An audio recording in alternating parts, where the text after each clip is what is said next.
আজ Indian secular ফ্রন্টের ডাকে শিয়ালদা থেকে আরজিকর অভিমুখে শ্যামবাজার পর্যন্ত একটা প্রতিবাদী মিছিল ছিল।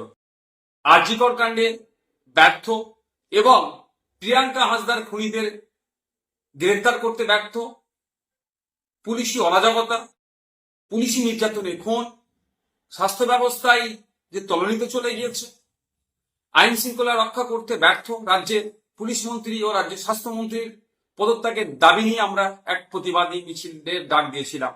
কিন্তু সকাল থেকে যেভাবে মুষলধারে কলকাতা শহর এবং শহরের আশপাশে বিভিন্ন জেলাতে বৃষ্টি হচ্ছে, ফলে যোগাযোগ ব্যবস্থা থেকে শুরু করে ট্রেনের যাতায়াতে সমস্যা হয়ে উঠছে, আমরা রাজ্য কমিটির পক্ষ থেকে আমরা বিবেচনা করলাম এই প্রাকৃতিক দুর্যোগের কারণে আমরা আমাদের এই আজকের শিয়ালদা থেকে আরজিকর অভিমুখে যে প্রতিবাদী মিছিলটা ছিল সেটাকে আমরা স্থগিত করলাম। অতি শীঘ্রই পরবর্তী তারিখ আপনাদের জানিয়ে দেওয়া হবে।